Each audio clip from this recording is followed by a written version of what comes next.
Assalamualaikum warahmatullahi wabarakatuh. Perkenalkan, nama saya Farul Azmi.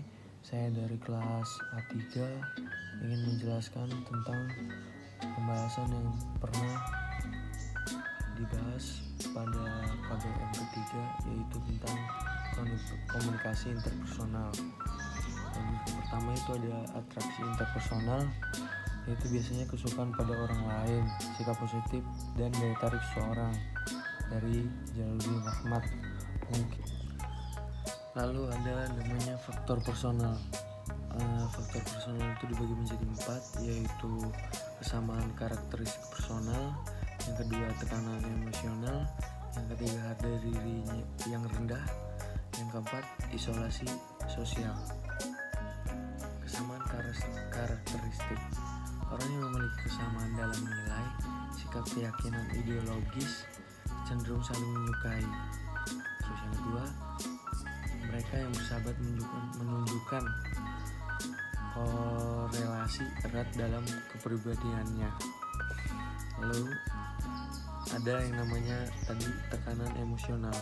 Bila orang dalam keadaan yang cemas ataupun harus memikul tekanan emosional, ia akan menginginkan kehadiran orang lain.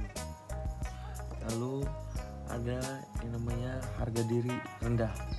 Orang yang rendah diri cenderung mudah tertarik pada orang lain. Lalu yang terakhir ada isolasi sosial.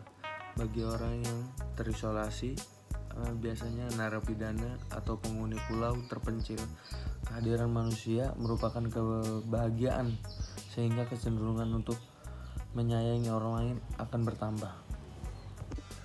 Oke, selanjutnya itu ada faktor situasional, yaitu yang pertama daya tarik fisik, yang kedua ganjaran, yang ketiga familiarity, yang keempat kedekatan, yang kelima ada kemampuan. Oke, untuk yang pertama yaitu ada daya tarik fisik. Beberapa penelitian telah mengungkapkan bahwa daya tarik fisik seringkali menjadi penyebab utama atraksi interpersonal.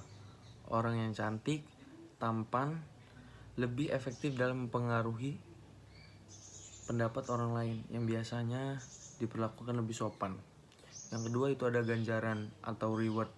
Kita akan menyenangi orang yang memberikan hadiah kepada kita, bisa berupa bantuan, dorongan moral, pujian, atau hal yang meningkatkan harga diri kita. Yang ketiga itu ada familiarity. Jika kita sering bertemu dengan seorang yang belum kita kenal sebelumnya, kita akan lebih menyukainya. Dan ada selanjutnya itu kedekatan. Orang yang cenderung menyenangi mereka yang tempat tinggalnya berdekatan, persahabatan lebih mudah tumbuh daripada mahasiswa yang duduk berdampingan. Dan untuk yang terakhir itu ada kemampuan. Kemampuan, kita cenderung menyenangi orang-orang yang memiliki kemampuan lebih tinggi daripada kita, lalu lebih berhasil dalam kehidupannya. Oke, untuk selanjutnya yaitu ada hubungan interpersonal.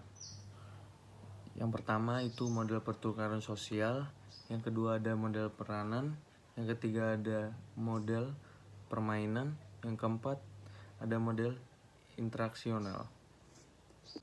Yang pertama, model pertukaran sosial. Model ini memandang hubungan interpersonal sebagai suatu transaksi dagang, yaitu mengharapkan sesuatu yang memenuhi kebutuhannya. Yang kedua ada model permainan. Dalam hubungan interpersonal, kita akan menampilkan salah satu aspek kepribadian kita, yaitu biasanya orang tua, orang dewasa, dan anak. Orang lain pun akan membalasnya dengan salah satu aspek tersebut juga. Yang ketiga ada model interaksional. Model ini memandang hubungan interpersonal sebagai suatu sistem. Setiap sistem memiliki sifat struktural, integratif, sehingga satu sama lain saling bergantung. Semua unsur dalam model ini cenderung saling memelihara dan mempertahankan kesatuan. Bila salah satu anggotanya ada yang terganggu hubungan atau komunikasinya, maka yang lain akan mengambil tindakan. Hubungan dengan model ini jarang ditemukan dalam kehidupan sehari-hari, biasanya lebih kepada organisasi. Selanjutnya ada model peranan. Hubungan interpersonal berkembang baik bila setiap individu bertindak sesuai dengan ekspektasi peranan masing-masing. Dan untuk yang terakhir adalah faktor yang menumbuhkan. Untuk yang pertama ada percaya, yang kedua ada sifat suportif, yang ketiga ada sifat terbuka. Mungkin cukup sekian dari saya, kurang lebihnya mohon maaf. Wabillahi taufiq walhidayah. Wassalamualaikum warahmatullahi wabarakatuh.